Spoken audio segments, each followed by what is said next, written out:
Salut la compagnie, c'est Jules Melon et aujourd'hui dans Impro Ciné Critique, je vais vous parler d'un film assez à part, sorti en 2017, réalisé par le grec Yorgos Lanthimos, Mise à mort du cerf sacré ou The Killing of a Sacred Deer en VO, qui est le troisième que je vois de lui, son sixième long métrage en tout, son deuxième aux États-Unis. J'ai parlé sur la chaîne notamment de The Lobster et de La Favorite, qui fut mon premier au cinéma d'ailleurs. Donc entre les deux, nous avons ce métrage dans lequel joue Colin Farrell dans le rôle principal, comme dans The Lobster. Il y a aussi Nicole Kidman dans un rôle un petit peu kubrickien à la Eyes Wide Shut. Et pour cause, Lanthimos adore Kubrick, on y reviendra.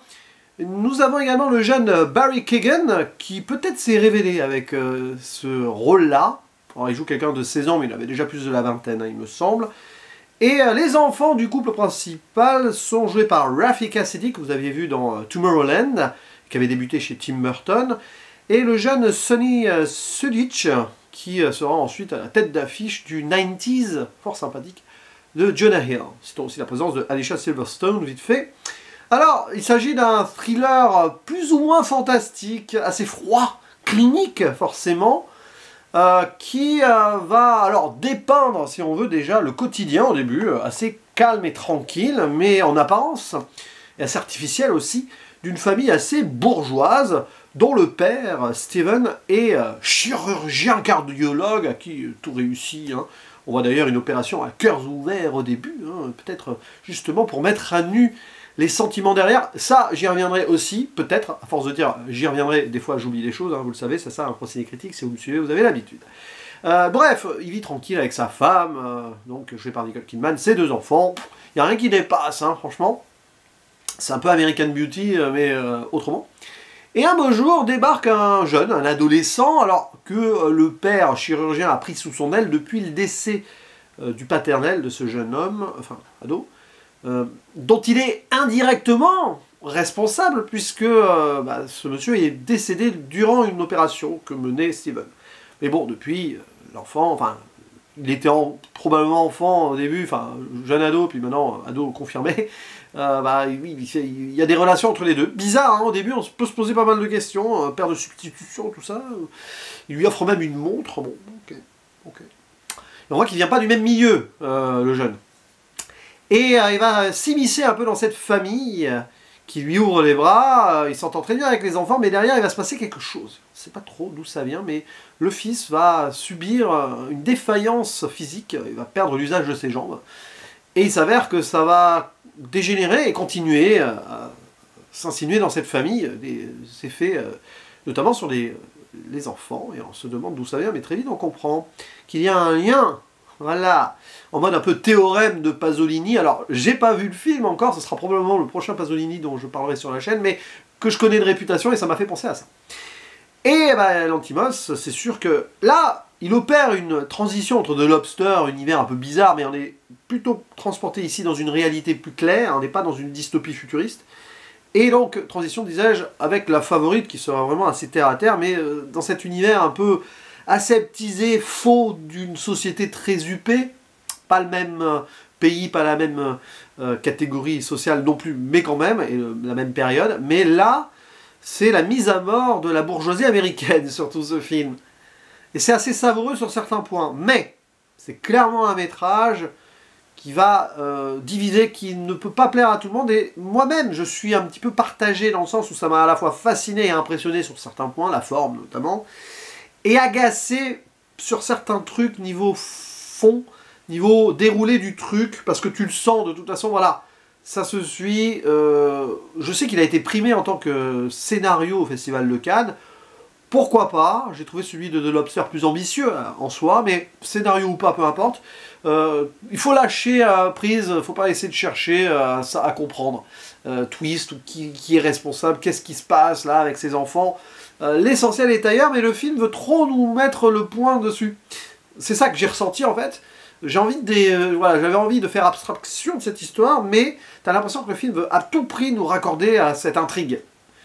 Ce que je peux comprendre, parce que dans le fond, il y a une dénonciation assez simple et éculée, hein, d'un monde qui est déconnecté d'une forme de réalité où voilà, tout est presque artificiel dans le côté clinique d'autant plus qu'il est chirurgien le gars, Et voilà, Lantimos, il met en scène ça, avec des plans assez fixes et larges. Ça joue pas mal sur les lumières, mais rien de vraiment ne transparaît dans une vraie réalité. Pourtant, on est dans la réalité. Donc ça, c'est très bien. Mais après, l'histoire derrière, ce côté un peu vengeur, fantastique, tout ça... oui, pourquoi pas? Pourquoi pas? Mais finalement, d'ailleurs, j'ai envie de dire, même si vous essayez de vous triturer l'esprit sur le twist ou l'explication, il n'y a pas grand-chose à comprendre, c'est assez simple au final. Enfin, c'est assez simple. Limite, c'est le titre qui est le plus étonnant en soi. Qu'est-ce que c'est que ce cerf sacré? Alors ça aurait une référence avec une tragédie grecque que je n'ai pas lue, Iphigénie, il me semble, donc je vais rien dire. Mais pourquoi pas? Alors, oui, là aussi, il doit y avoir un côté un peu dimension familiale, là, cette famille qui va, dans ce drame soudain, peut-être enfin libérer ses émotions, là où tout était vraiment carré jusqu'ici. Hein. Ouh là là, on sent que rien ne dépassait, et pourtant ça vivait normalement. Là, le jeune pré-ado, le fils, qui commence, il se fait laisser pousser les cheveux, parce que, oui, il écoute du métal et du punk, il dit à un moment, ok, super, mais... il commence à prendre soin de lui parce que il grandit quoi, et puis la fille aussi, la fille qui va s'attacher très beaucoup au personnage de Barry Keoghan aussi, c'est presque très malaisant par moment. Il y a vraiment un malaise continu dans le film, on sait jamais dans le graveleux, quoi caca, 2-3 moments où on n'est pas loin.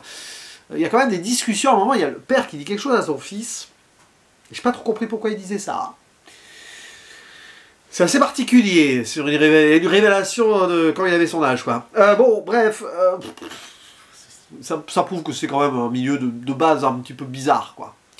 Voilà, et on cache beaucoup de choses en soi, pour vivre et paraître. C'est un petit peu ça, moi, que j'ai retenu. Et sur la mise en scène, du coup, c'est bien, à ce niveau-là, comme je l'ai dit. Et c'est très kubrickien, hein, je l'ai dit au début.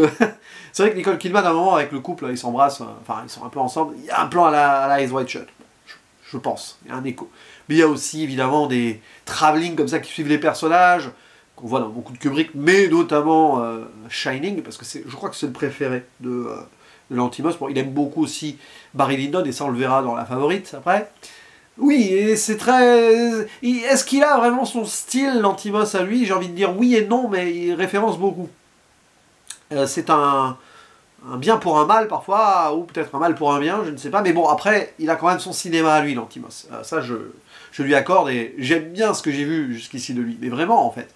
Parce que de Lobster, j'avais un peu les mêmes réserves, là, mais bon, ça reste quand même un film fascinant et marquant, clairement, donc qui me questionne, donc ça fonctionne, mais je préfère La Favorite en soi, qui se prend moins la tête, qui est plus vraiment dans le terre-à-terre, pour le coup, et qui fonctionne d'autant mieux, je pense, avec ce style.